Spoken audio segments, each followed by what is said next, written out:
Hello बच्चों, welcome to Tiwari sir की पाठशाला।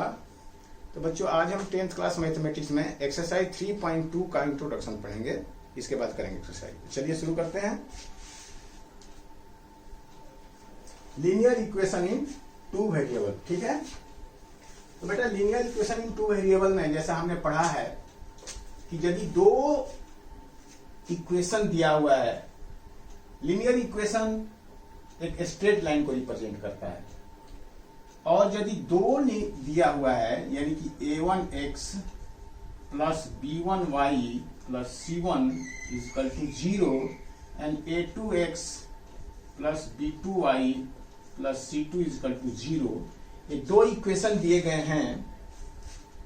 तो इसका मतलब क्या हुआ कि ये दोनों ही स्ट्रेट लाइन को रिप्रेजेंट, ये भी एक स्ट्रेट लाइन है और ये भी एक स्ट्रेट लाइन है। और ये स्ट्रेट लाइन कैसे हो सकता है?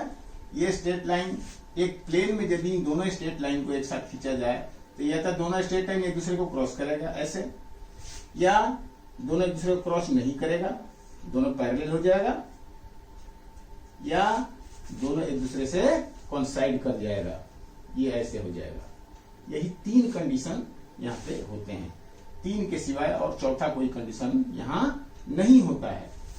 तो इन तीन कंडीशन में अब हमें पढ़ना है बेटा कि इनका x और y की वैल्यू कैसे निकालेंगे। यानी कि दो इक्वेशन हमारे पास दिया हुआ है तो हम x और y की वैल्यू कैसे निकालेंगे। कहने का मतलब कि solution of linear equations in two variable, solution of linear equation in two variable.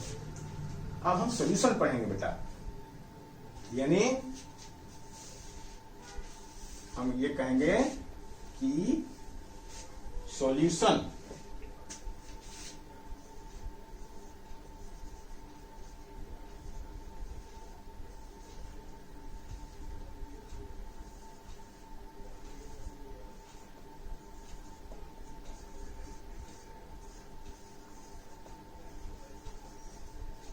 ये चीज हमें पढ़ना है।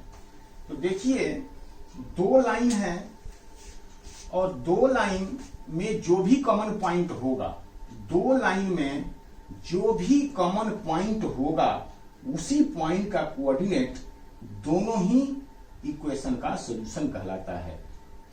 कॉमन पॉइंट जो है, जैसे मान लीजिए कि यदि ऐसे हो गया तो इस दोनों में ये पॉइंट कॉमन है, तो इस पॉइंट का जो भी कोऑर्डिनेट होगा वही दोनों गिवन लाइन का इक्वेशन सॉल्यूशन होगा। a1x plus b1y plus c1 equal to z, ये पहला इक्वेशन है। a2x plus b2y plus c2 ये दूसरा इक्वेशन है। तो मान लीजिए कि इस लाइन का इक्वेशन ये है, ये L1 है, ये मान लीजिए L1 लाइन है और ये L2 लाइन है, और ये यदि L1 है और ये L2 है, ये दोनों लाइन, तो यदि ये दोनों लाइन एक दूसरे को क्रॉस करती है तो डेफिनेटली ये एक पॉइंट मिलेगा और इस पॉइंट का कुछ ना कुछ कोऑर्डिनेट होगा। तो मान लीजिए इसका कोऑर्डिनेट है x1 y1, तो इन दोनों इक्वेशन का सॉल्यूशन ये x1 y1 कहलाएगा। यानी एक सॉल्यूशन यहाँ पे बनेगा, वन सॉल्यूशन, यहाँ पे वन सॉल्यूशन बनेगा, वन सॉल्यूशन बनेगा।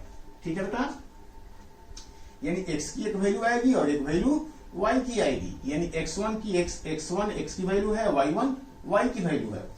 उसी तरह से यदि दोनों लाइन एक दूसरे के ऊपर में कोइंसाइड कर गई ऐसे ये, तो इसमें कितने कॉमन पॉइंट मिल रहे हैं जो दोनों लाइन में? इनफाइनाइट।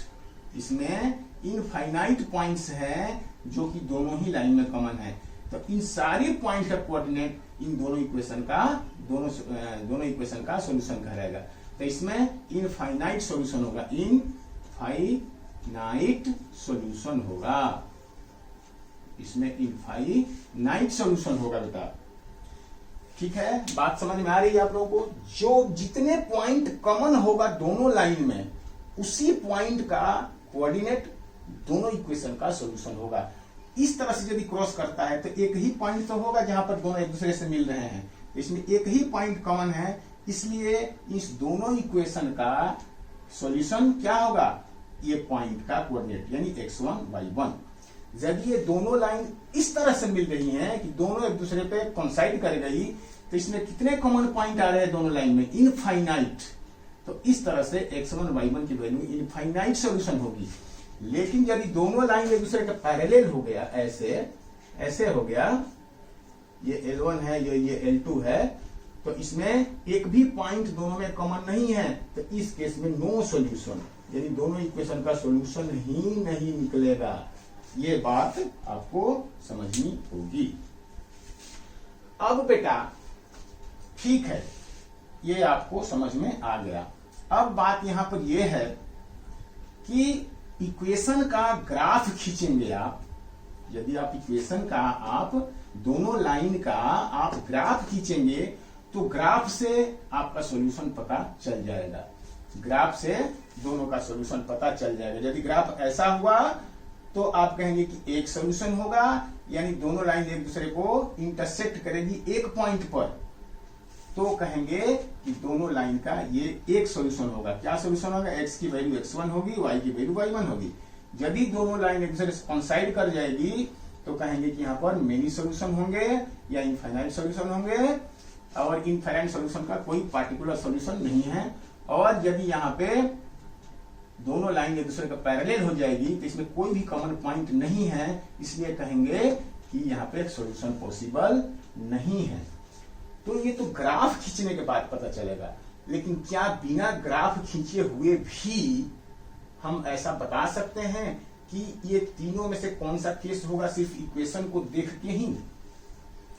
क्वेश्चन यहां पर ये आया है कि ग्राफ खींच कर सॉल्यूशन तो आप बता देंगे कि एक सॉल्यूशन होगा या मेनी सॉल्यूशन होगा या नो सॉल्यूशन होगा, ग्राफ खींचेंगे।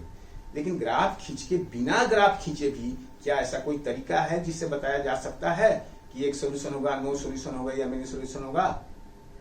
हाँ बेटा, है तरीका, वही हम पढ़ने जा रहे हैं। ठीक है, तो अभी आपको ये बात समझ में आई, तो हम इसको मिटा देते हैं और आते हैं आपके ओरिजिनल चीज पर। देखिए, हमें यदि दो इक्वेशन दिया है, क्या a1x plus b1y plus c1 equal to 0, और दूसरा है a2x plus b2y plus c2 equal to 0, ये दो इक्वेशन है। तो यानी कि a1 क्या है? x का कोफिशिएंट है, b1 क्या है? y का कोफिशिएंट है, c1 क्या है? कांस्टेंट टर्म है, पहला इक्वेशन में। दूसरे में x का कोफिशिएंट a2 है, y का कोफिशिएंट b2 है और कांस्टेंट टर्म c2 है। तो इसमें कोफिशिएंट्स, रेस्पेक्टिव कोफिशिएंट्स का हम रेशियो निकालेंगे। क्या? a1 बाई a2 निकालिए, फिर b1 बाई b2 निकालिए और c1 बाई c2 निकालिए। ये आपको पता करना है, ये आपको निकालना है, फाइंड आउट। ठीक है, find out a1 by a2, b1 by b2 and c1 by, निकाल सकते हैं आप। x के x कोफिशिएंट पे डिवाइड करके निकालिए, जो भी वैल्यू आएगी इसकी, जो भी वैल्यू इसकी आएगी, इसकी भी जो भी वैल्यू आएगी b1 से b2 में डिवाइड करके, और यहाँ भी c1 से c2 में डिवाइड करके जो भी वैल्यू आएगी आप निकाल लेंगे। निकालने के बाद यदि if a1 by a2 is not equal to b1 by b2 आपका आया, a1 by a2 b1 by b2 के इक्वल नहीं आया, तो इसका मतलब ये है कि दोनों लाइन एक दूसरे से इंटरसेक्ट करेगी, दोनों लाइन एक दूसरे को इंटरसेक्ट करेगी। Both lines will intersect each other, दोनों लाइन एक दूसरे से इंटरसेक्ट करेगी। और इसके बाद इसका मतलब क्या? दोनों लाइन एक दूसरे को इंटरसेक्ट करेगी का मतलब यही है ना कि ऐसे यानी इसमें एक पॉइंट कॉमन आ रहा है, यानी only one solution is possible. इसका मतलब वन सॉल्यूशन, यहाँ पे एक सोल्यूशन होगा, x की एक वैल्यू होगी और एक वैल्यू y की होगी। ये बात समझ में आ गई बेटा। और जब लाइन दोनों कहीं ना कहीं मिलती है, ये लाइन या तो ऐसे एक पॉइंट पे मिल रही है, ये दोनों पॉइंट पे मिल रही है, तो जब दोनों लाइन एक दूसरे को मिलती है तो इसको बोला जाता है कंसिस्टेंस।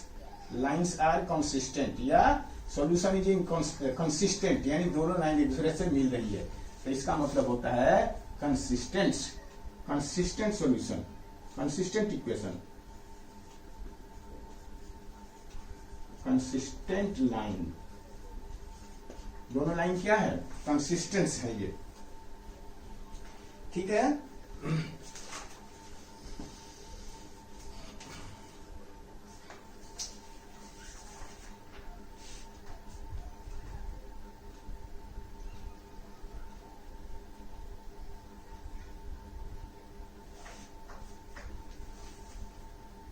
ठीक है बेटा। तो अब है a1/a2 और b1/b2 यदि इक्वल नहीं है तो। अब आता है कि यदि a1/a2 और b1/e2 इक्वल है, if a1/a2 is equal to b1/b2 but not equal to c1/c2। देखो, यदि a1/a2 और b1/b2 इक्वल ही नहीं है तो आपको c1/c2 को चेक करने की जरूरत नहीं है। यदि a1/a2 b1/b2 के इक्वल नहीं है तो आपको c1/c2 को चेक करने की जरूरत ही नहीं है। आप यदि इक्वल नहीं है तो बोलेंगे कि वन सॉल्यूशन इज पॉसिबल, यानी दोनों लाइन एक दूसरे को इंटरसेक्ट करेगी, बोथ लाइन्स आर कंसिस्टेंट, ठीक है।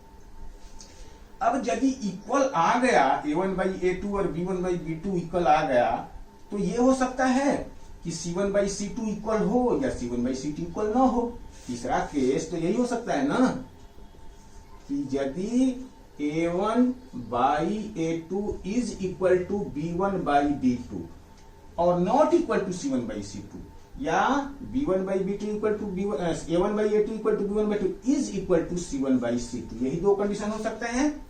तो इस केस में कि यदि a1/a2 b1/b2 के इक्वल है तो c1/c2 आप चेक करेंगे, और चेक करेंगे तो या तो ये होगा या ये होगा। तो यदि c1/c2 इसके इक्वल है तो इसका मतलब ये है यहां पर कि both line will be parallel to each other, कहीं वो दोनों एक दूसरे को इंटरसेक्ट नहीं करेगी। Both lines will be parallel to each other. और पैरेलल का मतलब क्या है बेटा? लाइक दिस, ये दोनों एक दूसरे से कहीं भी मिलेगी नहीं। इसका मतलब यहां पर कोई भी सॉल्यूशन पॉसिबल नहीं है, नो सॉल्यूशन, यहां पे सॉल्यूशन नहीं निकलेगा। और दोनों इक्वेशन इनकंसिस्टेंट कहलाएगा, यहां पे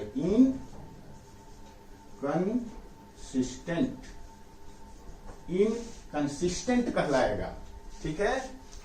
और यदि a1/a2 is equal to b1/b2 is equal to c1/c2 है तो इसका मतलब ये है कि दोनों लाइन एक दूसरे पे कंसाइड करेगी और मिनी सॉल्यूशन निकलेगा।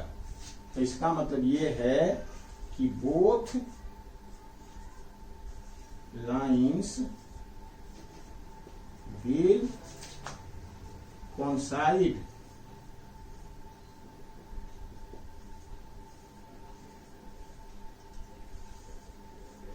each other, यानी ऐसे एक ही पे दोनों लाइन ओवरलैप कर जाएगी, ऐसे हो जाएगी। और इस केस में क्या होगा? मेनी सॉल्यूशन होगा, मेनी या इनफाइनाइट, मेनी सॉल्यूशन ऐसे होगा बेटा, मेनी सॉल्यूशन होगा। ये तीन कंडीशन आपको देखने को, और ये भी कंसिस्टेंट कहलाएगा जब सॉल्यूशन दोनों लाइन मिलेगी, चाहे वो एक पॉइंट पे मिले या चाहे इनफाइनाइट पे मिले, तो दोनों ही कंसिस्टेंट कहलाता है। दोनों कंसिस्टेंट कंडीशन है, ये भी कंसिस्टेंट है, ये भी कंसिस्टेंट, ठीक है।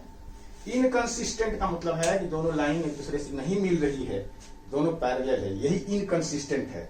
और दोनों या तो एक पॉइंट पे मिल रही है या मेनी पॉइंट पे मिल रही है, दोनों ही केस कंसिस्टेंट का कहलाता है। ठीक है, तो जो कंसिस्टेंट होता है वही सॉल्यूशन देता है।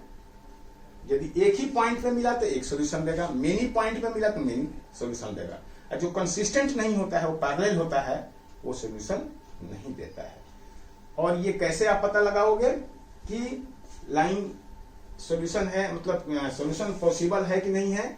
इक्वेशन को देख के ही पता लगा लेंगे। क्या करेंगे बेटा, इनके जो रेस्पेक्टिव कोफिशिएंट है उसका रेशियो निकालेंगे, a1 बाई a2 का रेशियो निकालेंगे, फिर b1 बाई b2 का रेशियो निकालेंगे, फिर c1 बाई c2 का रेशियो निकालेंगे।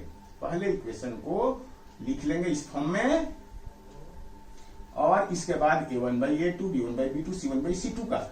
अब देखेंगे कि यदि a1 बाई a2, पहला है कि यदि a1 बाई a2, यही तीन कंडीशन हमारे पास में आएगा। ये एक तो ये कि यदि a1 by a2 b1 by b2 का इक्वल नहीं है, तो नहीं है तो आगे आपको c1 बाई c2 चेक करने की जरूरत ही नहीं है। तो यदि a1 by a2 b1 by b2 का इक्वल नहीं है तो आप ये कह दोगे कि दोनों लाइन एक पॉइंट पे मिलेगी, इंटरसेक्ट करेगी, दोनों लाइन का ग्राफ खींचा जाएगा तो दोनों लाइन ऐसे होगी, एक दूसरे को क्रॉस करेगी कहीं ना कहीं, यानी एक पॉइंट उसमें कॉमन आएगा दोनों लाइंस में, यानी कि उस दोनों में एक सॉल्यूशन पॉसिबल है। x की एक वैल्यू होगी और y की एक वैल्यू निकलेगी। दूसरा केस कि यदि a1 by a2 b1 by b2 का इक्वल आ गया तो c1 बाई c2 इक्वल हो सकता है और c1 बाई c2 इक्वल नहीं हो सकता है। तो यदि a1 by a2 b1 by b2 और c1 बाई c2 इक्वल नहीं है, a1 बाई a2 और b1 बाई b2 है लेकिन c1 बाई c2 इसके इक्वल नहीं आया, तो इसका मतलब ये है कि दोनों लाइन पैरेलल होगी और उसमें कोई सॉल्यूशन नहीं निकलेगा, यानी वो इनकंसिस्टेंट सॉल्यूशन कहलाएगा, इन लाइन भी इनकंसिस्टेंट। और यदि a1 by a2 b1 by b2 और c1 बाई c2 दोनों इक्वल, तीनों ही इक्वल है, तो इसका मतलब दोनों लाइन एक दूसरे के ऊपर में ओवरलैप करेगी और इसमें मेनी सॉल्यूशन निकलेगा। ये भी कंसिस्टेंट है, पहला वाला भी, जहां सॉल्यूशन निकलेगा यानी कि दोनों लाइन यदि मिलती है तो उस दोनों ही केस को कंसिस्टेंट केस कहलाएगा, दोनों कंडीशन कंसिस्टेंट का है। ठीक है बेटा, ये आप इसको नोट कर लीजिए, और आपकी बुक में इसके एक चार्ट दिया हुआ है, वो चार्ट आप चाहे तो रेफर यहाँ पे कर सकते हैं, और हम आपको वो चार्ट में आपको समझा रहा हूं, इसको मैं मिटा दे रहा हूं। ठीक है जी, तो ये बात आप नोट कर लीजिए, बहुत इंपॉर्टेंट है बेटा, बहुत इंपॉर्टेंट है। इसमें से मल्टीपल चॉइस क्वेश्चन भी आते हैं और लॉन्ग क्वेश्चन भी आता है। तो चलिए हम आगे बढ़ते हैं। अब पीछे आपने जो ग्राफ खींचा है 3.1 में या उसके सॉल्व एग्जांपल्स में, तो ग्राफ को देख के आप बता सकते हैं कि इसमें कौन सी केस में सॉल्यूशन होगा और कौन सी केस में सॉल्यूशन नहीं होगा, ये आप बता सकते हैं। ठीक है जी, आइए अब उसी चीज का हम रिवीजन करते हैं बेटा। देखिए आपके पहला इक्वेशन है बेटा जो आपने किया हुआ है पीछे के क्वेश्चन में, x minus 2y equal to 0 और 3x plus 4y minus 20 equal to 0। ये है दो इक्वेशन। अब ये दोनों ही इक्वेशन को देखकर हमें बताना है कि इसमें एक सॉल्यूशन होगा या मेनी सॉल्यूशन होगा या नो सॉल्यूशन होगा, ये हमें बताना है। तो हमने क्या बताया था कि इक्वेशन को a1x plus b1y plus c1 equal to 0 और a2x plus b2y plus c2 equal to 0, इस स्टैंडर्ड फॉर्म में आप इस इक्वेशन को लिखिए। इसमें देखिए x और y तो है लेकिन कांस्टेंट टर्म नहीं है, तो बेटा पहले हम इसको स्टैंडर्ड फॉर्म में लिखेंगे। इसको क्या लिखोगे आप, x minus 2y plus 0 equal to 0। c की जगह पे क्या है, यहाँ 0 है, और इसमें 3x plus 4y minus 20 equal to 0, ये है। 3x plus 4y minus 20 equal to 0। अब a1 बाई a2 निकालिए। a1 बाई a2 क्या है यहाँ पे 1 बाई 3। x का कोफिशिएंट क्या है 1, तो इसको हो गया 1 बाई 3। b1 बाई b2 निकालिए। b1 बाई b2, b1 क्या है -2, y का कोफिशिएंट -2 बाई y का कोफिशिएंट 4, -2 बाई 4, तो ये क्या हो गया -1 बाई 2, ये आ गया। और c1 बाई c2 क्या है c1 by c2, c1 by c2 है 0 अपॉन -20, 0 अपॉन -20 यानी कि 0। तो देखिए तो यहां पर क्या a1 बाई a2 या b1 बाई b2 इक्वल है। पहले a1 बाई a2 और b1 बाई b2 को ही कंपेयर करेंगे। तो क्या a1 बाई a2 और b1 बाई b2 यहाँ इक्वल है। a1 बाई a2 की वैल्यू है 1 बाई 3 और b1 बाई b2 की वैल्यू है -1 बाई 2। तो लिखोगे since a1 by a2 is not equal to b1 by b2, so there is only one solution, there is one solution possible, और equations are consistent. यदि पूछता है तो कंसिस्टेंसी की यदि बात हम करेंगे तो क्या बोलेंगे इसमें,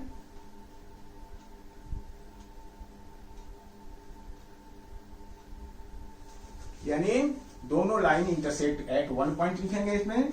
इसका मतलब यह है कि both lines will intersect at a point, दोनों लाइन एक पॉइंट पे इंटरसेक्ट करेगी और इक्वेशंस आर कंसिस्टेंट।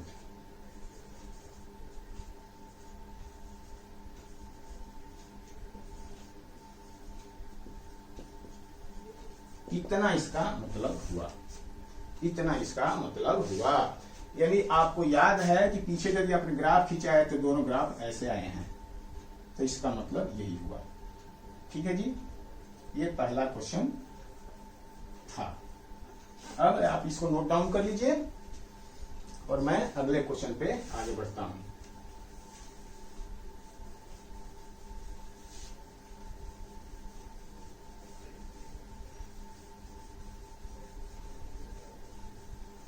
अब है दूसरा, नेक्स्ट क्वेश्चन है, सेकंड क्वेश्चन है इसका कि 2x प्लस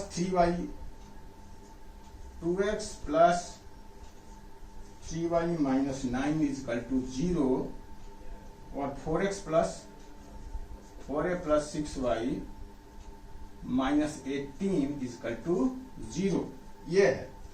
तो इसमें आपको बताना है बेटा कि वही तीनों चीज हमें बताना है इसमें कि कंसिस्टेंट है कि नहीं है, कितने सॉल्यूशन होंगे और दोनों लाइन का शेप कैसा होगा, मीटिंग होगा या पैरेलल होगा या कोइंसाइडिंग होगा। ये तीन चीजें हम इससे बता सकते हैं। चलिए तो निकालिए। a1 by a2, a1 by a2 क्या होगा 2 बाई 4 यानी कि 1 बाई 2। b1 बाई b2 क्या होगा 3 बाई 6 यानी कि 1 बाई 2। तो जब a1 बाई a2 और b1 बाई b2 दोनों ही इक्वल आ गया, तो अब हम c1 बाई c2 भी चेक करेंगे, c1 बाई c2 भी चेक करेंगे। अच्छा, पहले क्वेश्चन में यदि a1 बाई a2 और b1 बाई b2 इक्वल नहीं आया था तो c1 बाई c2 आप नहीं भी लिख सकते थे, क्योंकि c1 बाई c2 की जरूरत ही नहीं पड़ेगी हमें। वैसे मैंने लिख दिया था लेकिन उसकी कोई जरूरत नहीं थी। यदि a1 by a2 b1 by b2 के इक्वल आ गया तब c1 बाई c2 चेक करेंगे हम। यदि a1 by a2 b1 by b2 के इक्वल ही नहीं आया तो c1 बाई c2 चेक करने की जरूरत नहीं है। तो अब a1 बाई a2 यहाँ b1 बाई b2 का इक्वल आ गया, तो c1 बाई c2 चेक करिए, -9 बाई -18, ये भी आ गया 1/2। अब क्या आ गया, c1 बाई c2 भी इक्वल आ गया। तो since a1 by a2 is equal to b1 by b2 is equal to c1 by c2, so the lines will coincide each other। Line दोनों कैसे हो जाएगी, ऐसे हो जाएगी, ऐसे ऐसे हो जाएगी। There will be infinite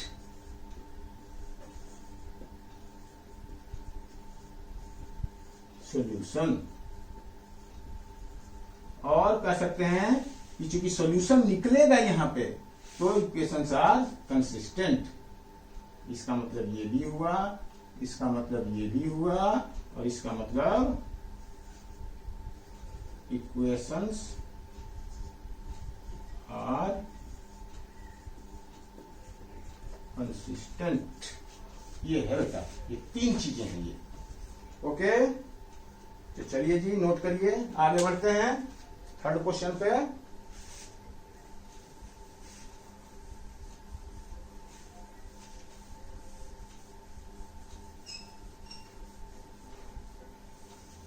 third question पे पढ़ते हैं आगे। थर्ड क्वेश्चन क्या कह रहा है, थर्ड क्वेश्चन है बेटा कि x plus 2y, x plus 2y minus 4 equal to 0। पहला इक्वेशन है, और दूसरा है 2x plus 4y minus 12, 2x plus 4y minus 12 equal to 0। तो बेटा इसमें निकालिए a1 बाई a2। चलिए लिखिए यहां पे a1 by a2 is equal to क्या, 1/2, 1/2। b1 by b2 is equal to 2/4, 2/4। अब चूंकि a1 by a2 b1 by b2 के यहां पे इक्वल ही है, क्योंकि ये भी 1/2 है, ये भी 1/2 है, तो अब यहां पर c1 बाई c2 की हमें जरूरत है। तो c1 बाई c2 क्या हो गया, -4 बाई -12, यानी 4 यानी कि 1/3। तो क्या देख रहे हैं, a1 by a2, since a1 by a2 is equal to b1 by b2 तो है, लेकिन ये c1 बाई c2 के इक्वल नहीं है। a1 by a2 b1 by b2 के इक्वल है, लेकिन c1 बाई c2 के इक्वल नहीं है। तो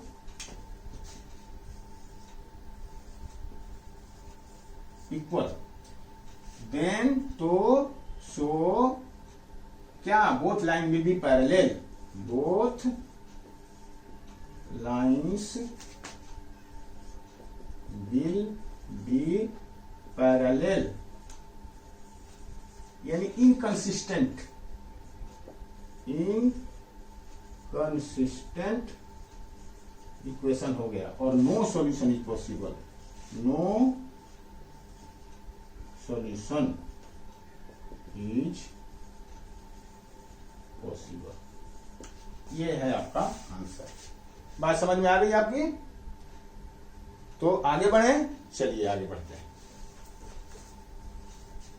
3 क्वेश्चन था जो आपने पीछे किया हुआ था।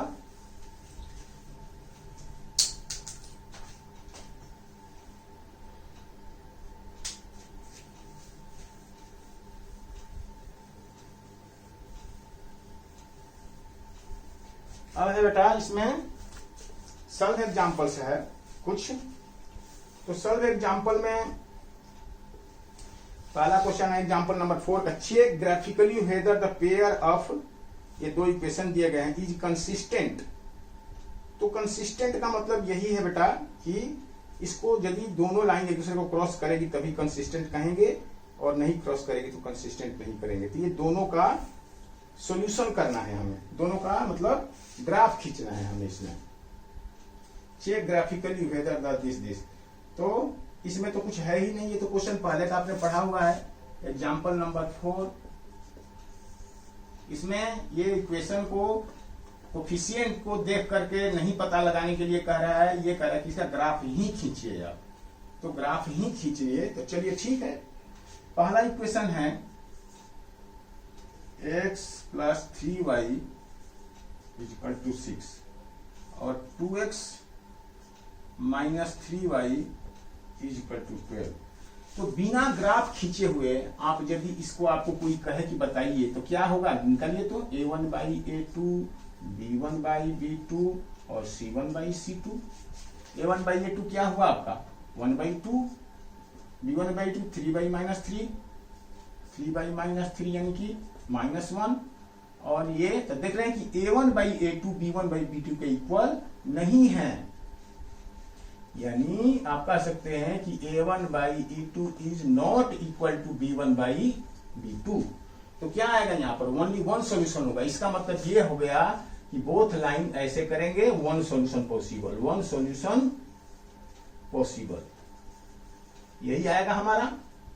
पहले से हमें पता चल गया कि ये यदि हम ग्राफ खींचेंगे तो ग्राफ इस टाइप का आएगा, दोनों एक दूसरे को क्या करेंगे, क्रॉस करेंगे, यानी कि ये वाला पॉइंट जो होगा वही इसका कोऑर्डिनेट इक्वेशन का सॉल्यूशन होगा। ये पहले हमें पता चल गया। तो अब यदि हम ग्राफ खींचेंगे भी तो हमें नेचर पता चल गया, तो हमें पता चल जाएगा कि हमारा ग्राफ गलत तो नहीं हो रहा है या सही हो रहा है, हम पता लगा लेंगे। तो ग्राफ कैसे खींचना है ये आपको पहले से मालूम है। ये ग्राफ कैसे खींचना है, तो पहले में चलिए पहला क्या करेंगे आप, पहला लिखे y = 3y या x is equal to 6 - 3y, x is equal to 6 - 3y। और यहां यदि आप इसको x और y ये, तो x is equal to y को यदि 0 रखें तो x कितना होगा 6, और y को यदि 2 रखें तो x कितना आएगा 0। x को यदि y को यदि 0 रखें तो x कितना हो जाएगा 6, और y को यदि 2 रखें तो 3 × 6 6 × 6 0। तो इस तरह से पहला इक्वेशन का ये दो आया पॉइंट। यहाँ पॉइंट क्या है, पॉइंट्स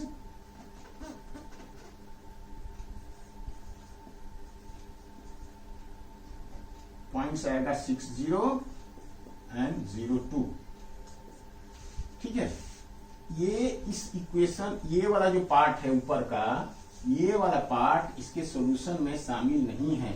ये मैंने आपको समझने के लिए किया कि इस इक्वेशन को सॉल्व करने से पहले हमें इसके बारे में ये इंफॉर्मेशन पता चल गया कि दोनों लाइन डेफिनेटली एक पॉइंट पे क्रॉस करेगी, और क्रॉस करेगी तो इसका मतलब ये हुआ कि उसमें एक सॉल्यूशन निकलेगा।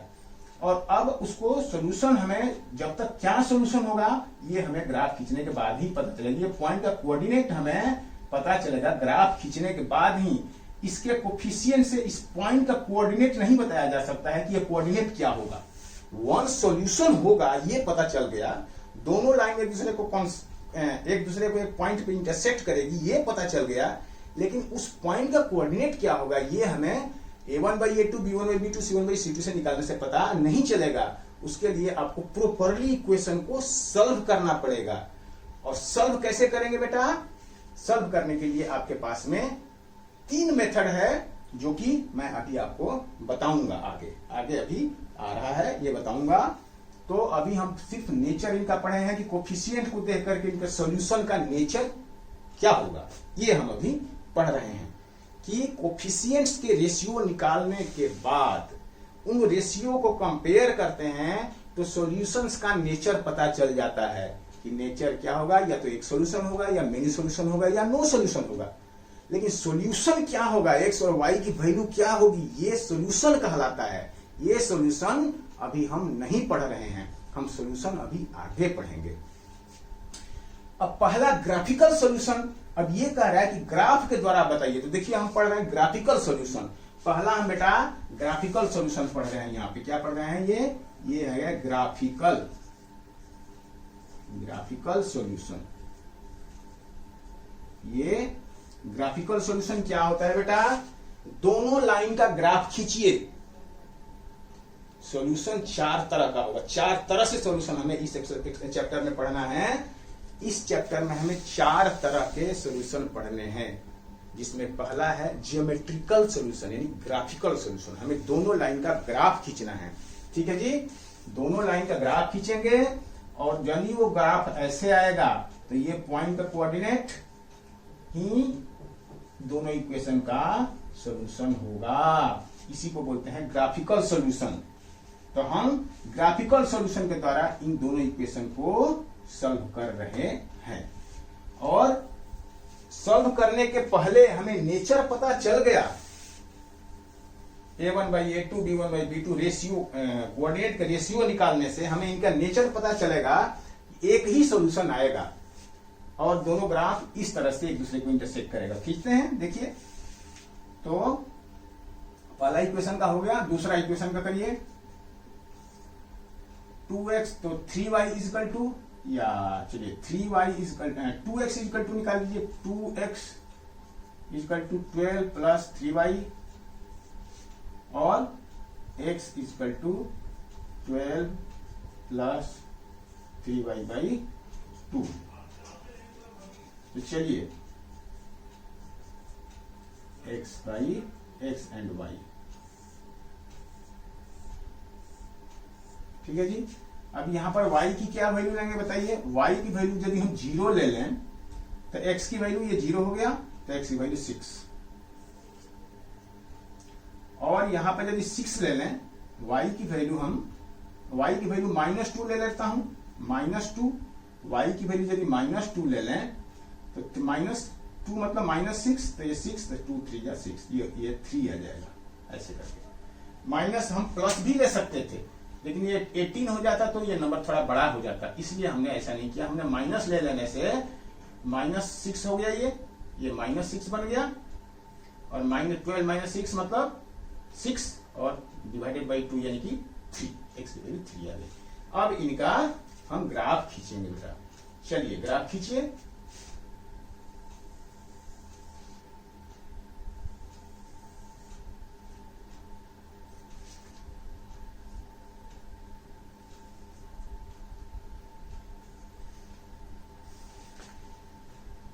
वन 2 3 4 5 6 और 7, इधर भी 1 2 3 4 5 6, 1 2 3 4 5, -1 -2 -3 -4 -5 -1 -2 -3 -4 -5, और इस तरह से। तो पहला है यहां पर पॉइंट, यहां भी पॉइंट लिख सकते हो, पॉइंट लिख दो। पॉइंट क्या है? 6 0 6 0 और 3 -2। तो चलिए पहला है 6 0, तो 6 0 कहां होगा? 6 और 0 यही होगा। 6 0 6 0 और 0 2, 0 और 2 ये, यानी ये हो गया 0 2। तो इस तरह से इन दोनों पॉइंट को आप मिलाइए और इस तरह से ये ग्राफ आपका ऐसे कुछ होगा, ठीक है जी। Like this. ये है और इसके ऊपर में इक्वेशन लिख दीजिए। क्या? ये पहला वाला x प्लस 3y = 6, ये हो गया। दूसरा, चलिए दूसरा 6 0, 6 0 कौन सा आएगा? यही आएगा 6 0। और दूसरा 3 -2, तो 3 और -2 ये तो ये हो गया 3 -2। तो ये दोनों ऐसे जाएगा कुछ,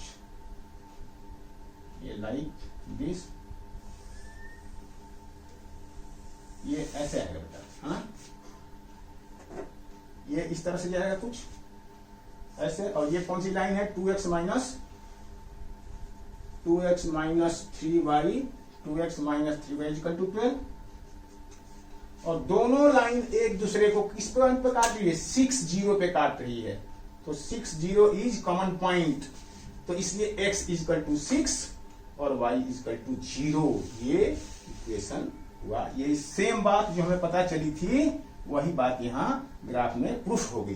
क्या कि दोनों लाइन एक दूसरे के एक पॉइंट पे इंटरसेक्ट करेंगे, तो दोनों लाइन किया एक दूसरे को पॉइंट पे इंटरसेक्ट, कौन सी पॉइंट पे 6 0 पे, तो 6 0 is common point in both the lines, तो x की वैल्यू आएगी 6 और y की value 0।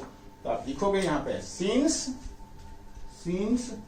6 0 is point of intersection of both lines, hence x = 6 और y = 0। This is the required answer. ठीक है जी, x = 0 6 और y = 0 यदि आप इक्वेशन में डालिए और देखिए तो ये इक्वेशन सेटिस्फाई हो रहा है। x की जगह पे 6 रखिए 6 और y की जगह पे 0 3 × 0, तो LHS कितना आ गया, ये 0 हो गया 6, तो 6 आ गया LHS RHS के, यानी सेटिस्फाई हो गया, यानी हमारा इक्वेशन हमारा आंसर सही है। दूसरे में भी चेक कर सकते हैं, 6 की वैल्यू यहां रखिए 2 × 6 माइनस 3 × y की वैल्यू 0, तो 12 में से 0 निकल गया, 12 बचा, ये 0 हो गया, तो 12 है राइट साइड में, ये 12 है, सेटिस्फाई हो गया ये भी, यानी हमारा आंसर सही है।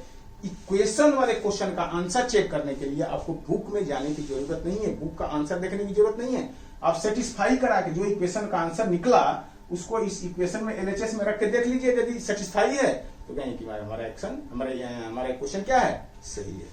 तो समझ में आ गया, नोट करिए इसको, मैं मिटाऊं आगे। Okay, this is called the graphical method, यानी यदि दो इक्वेशन आपको दिए गए हैं, दोनों इक्वेशन का ग्राफ खींचिए, दो लाइन आएंगे, दोनों लाइन का जो कॉमन पॉइंट होगा वही दोनों इक्वेशन का सॉल्यूशन होगा। यह है ग्राफिकल मेथड।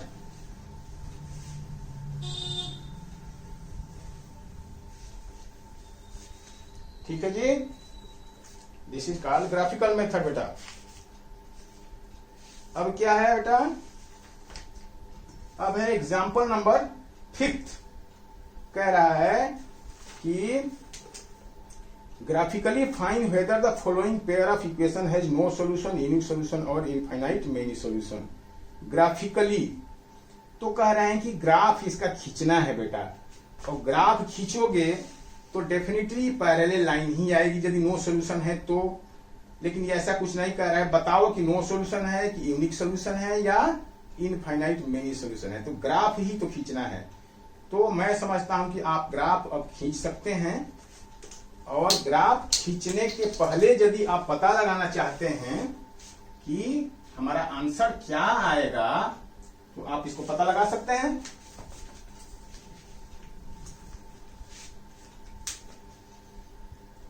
इक्वेशन जो दिया हुआ है, ये दोनों इक्वेशन है 5th क्वेश्चन नंबर। क्या है बेटा, 5x माइनस 8y प्लस 1 = 0, और दूसरा क्या है, दूसरा है 3x माइनस 24/5y प्लस 3/5 = 0। ये है दो इक्वेशन। अब इसका बताना है कि किस टाइप का इसका सॉल्यूशन होगा, unique solution, unique means one solution, many solution या नो सॉल्यूशन, ये बताना है, ग्राफ खींच के बताना है। कहने का मतलब है कि आपको ग्राफिकली इस इक्वेशन को सॉल्व करना है। तो ग्राफिकली इक्वेशन सॉल्व करने से पहले सबसे पहले इसको आप स्टैंडर्ड फॉर्म में बनाओ, ठीक है, इसको आप इस तरह से, ताकि कोई फ्रैक्शन आ रहा है। तो ये पहला इक्वेशन तो आपका ठीक है। चलो दूसरे इक्वेशन को क्या कर सकते हैं आप एलसीएम 5 ले लीजिए, इसमें एलसीएम 5, तो ये 15x 5 3 15x minus 24y plus 3 is equal to 0, और 5 इधर जाकर मल्टीप्लाई होके 0 बन जाएगा, यानी 5 यहां से कैंसल आउट हो गया। तो ये दूसरा इक्वेशन ये बन गया। कहने का मतलब है कि दो इक्वेशन कौन कौन से आ गए आपके पास में, एक तो आ गया 5x minus 8y plus 1 is equal to 0, और ये आ गया 15x minus 24y plus 3 equal to 0।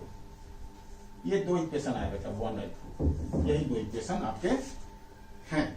ठीक है, इसको हमने स्टैंडर्ड फॉर्म बना दिया। फ्रैक्शन को नहीं भी फ्रैक्शन यदि करोगे तो भी आप करोगे तो वैसे भी कर सकते हैं। एक्स का कोफिशिएंट ये है, वाई का कोफिशिएंट माइनस 24/5 है, और सी जो है वो 3/5 है। तो वैसे भी रेशियो निकालोगे तो बात एक ही आएगी, लेकिन हम यदि ऐसे कर लेते हैं तो ये कंफ्यूजन नहीं रहेगा। जो है थोड़ा सा डिवीजन और मल्टीप्लिकेशन वगैरह फ्रैक्शन में जो नेचुरल होल नंबर में कन्वर्ट हो जाने से थोड़ा कैलकुलेशन हमारा इजी हो जाता है, इसलिए हमने ऐसा कर दिया। अदरवाइज ऐसा नहीं है कि आपको जरूरी है कि इसको ऐसे करिए। तो मैं इसको मिटा दूं, इसको मिटा देता हूं, क्योंकि अब इसकी जरूरत हमें नहीं है। ये इक्वेशन जो है वो ये वाला बन गया, तो इस दोनों इक्वेशन को मैं यहां से हटा देता हूं। तो ये दो इक्वेशन है, और इसको ग्राफिकली आपको क्या करना है, सॉल्व करना है। तो ठीक है, अब इसमें आप देख सकते हैं कि दूसरा इक्वेशन जो है इसमें 3 आप कॉमन भी ले सकते हैं। दूसरे इक्वेशन में 3 आप कॉमन ले सकते हैं। हाँ जी, 3 आप कॉमन ले सकते हैं दूसरा इक्वेशन में। तो यदि 3 कॉमन ले लेंगे तो ये कितना हो जाएगा, 5x 8y और प्लस 1 इक्वल टू 0, और ये 3 भी फिर इधर जाकर क्या हो जाएगा, 0 हो जाएगा। तो अल्टीमेटली दूसरा इक्वेशन ये बन गया, ये भी नहीं रहा, अब दूसरा इक्वेशन ये बन गया आपका। ओके जी, अब आपके पास में दो इक्वेशन बन गए बेटा। अब इस इक्वेशन को आप सॉल्व कर सकते हैं और इसे ग्राफ खींच सकते हैं। ठीक है जी, तो अब ग्राफ ये आप नोट कर लिया आपने। अब इसमें मुझे नहीं लग रहा है कि आपको दिक्कत होगी ग्राफ खींचने में, है?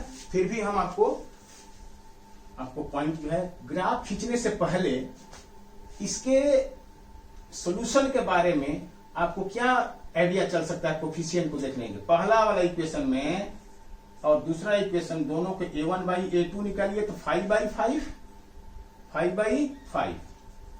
5/5 यानी कि 1, b1/b2 निकालिए तो -8/-8 यानी ये b1 आ गया, यानी a1/a2 और b1/b2 क्या आ गया, इक्वल तो आ गया। तो इसका मतलब हमें c1/c2 भी निकालने की जरूरत है। तो c1/c2 क्या आ गया, 1/1 यानी ये भी आ गया 1। तो देख रहे हो ये तीनों ही इक्वल आ गया बेटा, ये तीनों ही इक्वल आ गया। ये a1/a2 b1/b2 c1/c2 ये तीनों ही इक्वल आ गया। तो क्या होगा, सिंस आपको पता है कि यहां पे कि a1/a2 is equal to b1/b2 is equal to c1/c2, so there will be many solution, many solutions. अब ये तो आपको पता ही चल गया कि मेनी सॉल्यूशन है, क्योंकि दोनों इक्वेशन सेम ही है। आप देख रहे हो कि दोनों इक्वेशन क्या है, सेम ही है ना भाई। 5x minus 8y plus 1, 5x minus 8y plus 1, तो दोनों इक्वेशन सेम है यदि, तो भाई पहला इक्वेशन का जैसा आएगा लाइन तो दूसरे का भी यही लाइन आएगी, सेम लाइन दोनों एक दूसरे पर क्या करेगी, कोइंसाइड करेगी। दोनों इक्वेशन तो बिल्कुल सेम है ना, बिल्कुल सेम। तो जो इसका इक्वेशन आएगा वही इक्वेशन इसका भी आएगा, यानी दोनों एक ही लाइन को रिप्रेजेंट करेगा। इसका मतलब कि both line will coincide, both line will coincide. तो ये ग्राफ खींच लीजिए खुद आप, और इसके ग्राफ में कुछ नहीं है, एक ही ग्राफ खींचना है। एक में जो पॉइंट आएगा वही पॉइंट इसमें भी आएगा, सेम आएगा। तो आगे बढ़ते हैं क्वेश्चन नंबर अगला सॉल्व एग्जांपल 6 पे देखते हैं उसमें क्या आता है।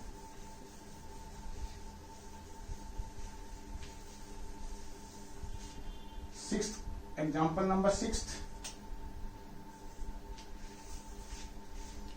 क्या बोल रहा है? 6 कह रहा है बेटा कि Champa went to a sale, ये एप्लीकेशन है। Champa went to a sale to purchase some plant and pant and skirt, whether her friends asked her how many of each had bought, she answered number of skirt. अच्छा देखो, skirt और pant, चंपा है, एक girl है चंपा, वो market गई है तो कुछ स्कर्ट खरीदी है, कुछ पैंट खरीदी है, पैंट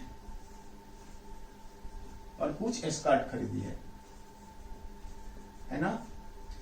तो वो उसके फ्रेंड पूछ रहे हैं कि कितने पैंट खरीदा और कितने स्कर्ट खरीदा तूने। तो स्ट्रेट में वो आंसर नहीं दे रही है, वो आंसर कैसे दे रही है सो आप सुनिए। वो कह रही है when she friend asked her how many each of them answered number of skirt is too less than twice the number of the pant। तो पहले मान लीजिए कि x पैंट खरीदा और y स्कर्ट खरीदा, आपने लेट किया, लेट कितने पैंट खरीदा, number of pant, number of pant x और x जो है और नंबर ऑफ स्कर्ट y है, ये है, इतना आपने लेट किया। तो अब क्वेश्चन कह रहा है कि number of skirt is two less, देखो लिख देता हूं यहां पे, number of skirt is two less, number of skirt is two less than twice the, less than twice the skirt, two less than twice the number of pant, number of pant, ये है उसका जवाब, पहला equation. Number of skirt is two less than twice the number of skirt. देखो तो pant उसने x खरीदा, skirt तो कह रहे कि नंबर ऑफ स्कर्ट इज, तो मैंने बेटा आपको क्या बताया था, जहां इज है ना वहां इक्वल समझिए कि नंबर ऑफ स्कर्ट यानी कि वाई इज टू लेस, यानी टू लेस के लिए क्या करोगे, ये जो भी यहां आएगा उसमें से टू लेस कर दिया, twice the number of pant, pant कितना है 2, पैंट कितना है x, तो double twice the number of pant, तो कितना हो जाएगा 2x, तो 2x ये, तो ये बन गया y इज 2x माइनस 2। ये क्वेश्चन समझ, बात समझ में आई आपको। चंपा सीधे मुंह से नहीं कह रही है कि हमने कितना पैंट खरीदा और कितने शर्ट खरीदा, वो कह रही है कि number of skirt is two less than twice the number of pant, तो नंबर ऑफ स्कर्ट यानी कि y, तो y is equal to less than, किसमें से टू लेस, तो पैंट के डबल में से टू लेस, तो टू लेस यानी पैंट का डबल बनाया हमने, पहले 2x किया और उसमें से 2 माइनस कर दिया, तो पहला इक्वेशन हमारा ये बना। तो कहने का मतलब ये है कि ये हमें लिखने की जरूरत नहीं थी और ना ही ये लिखने की हमें जरूरत है, ठीक है, फिर भी हम लिख दिए। अभी आगे देख लेते हैं, पहला इक्वेशन आपका ये बना है ना। ये दूसरा क्या कह रही है आगे, also number of skirt, number of skirt यानी कि नंबर ऑफ स्कर्ट यानी कि y, आल्सो कह रही है, also number of skirt is 4 less यानी 4 लेस है, number of skirt is 4 less, number of skirt is 4 less than 4 times the number of the pant, pant के 4 टाइम्स से यानी 4x से, ठीक है जी। तो ये आपका दूसरा इक्वेशन आपका तैयार हो गया बनके, ये दूसरा इक्वेशन तैयार हो गया, ठीक है जी। तो इस तरह से तो कह रहा है कि बताओ कि कितना स्कर्ट खरीदा उसने और कितनी पैंट खरीदा। तो बेटा अभी इस चीज के लिए मैंने आपको बताया था कि टेबल तो हम सिर्फ बनाते हैं आपको समझने के लिए। आप यहां पर देखिए लेट नंबर ऑफ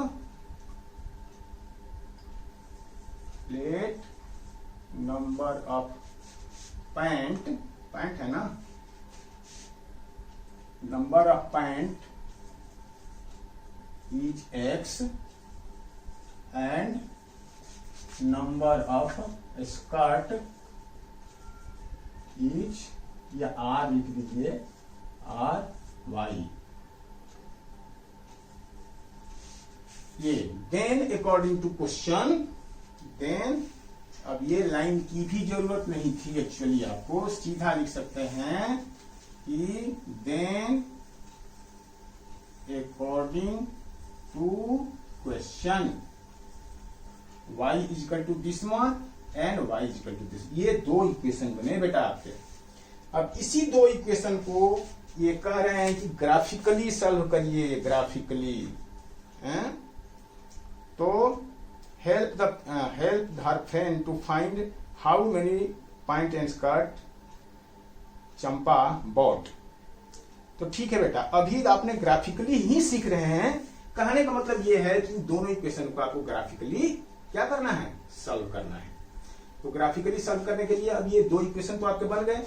अब ये चीज को मैं मिटा दे रहा हूं, इसको टॉप पे लिख रहा हूं, ठीक है, ताकि ज्यादा मिल जाए हमें।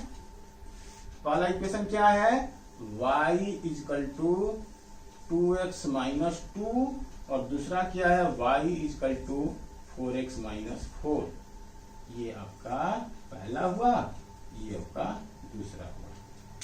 चलिए जी, अब सॉल्व करिए। कैसे सॉल्व करेंगे, x और y की वैल्यू निकालिए। पहला इक्वेशन के लिए क्या करेंगे, इसमें पहला इक्वेशन के लिए x और y, तो x is equal to 0, y is equal to minus 2। x की वैल्यू यदि 0 रख दिया तो ये क्या हो गया, 0 हो गया, तो y is equal to minus 2। x is equal to 1, x is equal to 1, तो ये 2 माइनस 2 0, ये बना। तो 2 पॉइंट मिल गए आपको। पॉइंट्स क्या बने, 0 माइनस 2 एंड 1 0, ये बना। और दूसरा x and y, x is equal to 0, एक मिनट, 0 रखा तो माइनस 2 और 1 रखा तो 0। सही है जी। दूसरा लिख लो। तो इसमें 0 यदि आपने रखा x की वैल्यू, इसमें दूसरे वाले में x की वैल्यू 0, तो y is equal to minus 4, और x की वैल्यू यदि 1 रखा तो y की वैल्यू 4 माइनस 4 0। तो ये पॉइंट क्या मिले यहां पर आपको, पॉइंट्स मिलेगा 0 माइनस 4 और 1 0, ये आपके दो पॉइंट मिले। अब आप इनको ग्राफिकली प्लॉट करेंगे इन पॉइंट्स को, ठीक है जी। चलिए यहां करते हैं।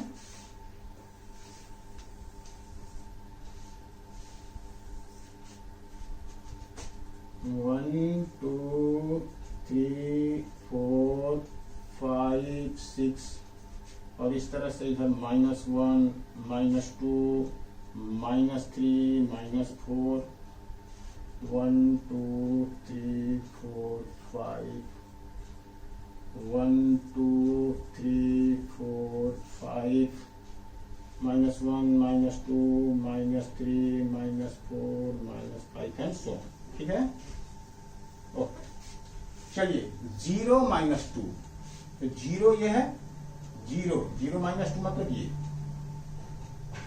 0 माइनस 2, ये पॉइंट, और 1 0, 1 और 0, ये 1 0। और इस तरह से ये दोनों लाइन को आप ज्वाइन करिए, ये दोनों लाइन को आप ज्वाइन किया तो क्या मिला आपको, y is equal to 2x minus 2, इसका इक्वेशन हुआ ये। दूसरा को करिए, x is equal to x 0 और -4, तो 0 -4 यानी कि ये 0 -4 ये वाला पॉइंट, और 1 0, तो 1 तो ये हो गया और 0 मतलब 1 0 यही हो गया, तो 1 0 दो बार हो गया, 1 0 1 0, तो ये बन गया आपका, तो ये हो जाएगा लाइक ऐसे, ये ऐसे हो गया। और इस इक्वेशन पे इसका नाम रख दीजिए y equal to 4x minus 4, y equal to 4x minus 4। तो क्या देख रहे हैं बेटा कि 1 0 इज द कॉमन पॉइंट, तो सॉल्यूशन क्या होगा, सॉल्यूशन इज क्या, x इज इक्वल टू 1 और y इज इक्वल टू 0, यानी नंबर ऑफ स्कर्ट था कितना, पॉइंट पहला था तो पॉइंट 1 है और स्कर्ट 0, यानी इसने उल्लू बनाया है, उसने स्कर्ट नहीं खरीदा, और ठीक है जी, यानी she did not by any skirt, और पॉइंट उसने 1 खरीदा, ठीक है। तो इस तरह से आपने इस क्वेश्चन को, अच्छा इस क्वेश्चन को सॉल्व करने के पहले क्या आप a1 बाई a2 निकालिए और b1 बाई b2 निकालिए, तो देखिए क्या a1 बाई a2 क्या आया, x का कोफिशिएंट होता है, x का कोफिशिएंट 2/4 यानी कि 1/2, और y का कोफिशिएंट क्या होता है, y का कोफिशिएंट 1/1, ये 1/1, या इसको ऐसे भी कर सकते हैं, इसको माइनस ले जाओगे जब माइनस हो जाएगा, तो ये यदि ये माइनस में भी आता है, इसको आप स्टैंडर्ड फॉर्म में लिख लो, क्या 2x minus y minus 2 equal to 0, इसको 4x minus y minus 4 equal to 0, यही हुआ ना। तो यहाँ पे आप यदि 1/1 a1 बाई a2 निकालिए तो 2/4 यानी 1/2, और b1 बाई b2 निकालिए तो -1/1 माइनस 1/1 यानी कि 1, तो देख रहे हैं कि a1 by a2 b1 by b2 का इक्वल नहीं है, यानी दोनों लाइन एक दूसरे को इंटरसेक्ट करेगी। तो इस ग्राफ के खींचने के पहले हम इसका नेचर को समझ सकते थे कि ग्राफ का नेचर कैसा आएगा, दोनों एक दूसरे को एक पॉइंट पर इंटरसेक्ट करेंगे, है ना, क्योंकि a1 by a2 b1 by b2 के इक्वल नहीं है। हालांकि ये यहाँ करने के लिए नहीं कह रहा है, लेकिन हम अपने सेटिस्फेक्शन के लिए पहले से हम जज कर सकते थे कि हमारा ग्राफ ऐसे ही आएगा, तो वही आया, यानी हमारा आंसर निकल गया कि पॉइंट ए खरीदा और स्कर्ट 0 खरीदा, यानी कि नहीं खरीदा। तो इस तरह से ये हमारा सॉल्व एग्जांपल कंप्लीट हो रहा है। अगले वीडियो में पढ़ते हैं हम एक्सरसाइज, तब तक के लिए हमें यही रुकने की इजाजत दीजिए। All the best, God bless you. Please like share and subscribe my channel. Be happy always, और मस्ती करो बेटा। Thank you very much.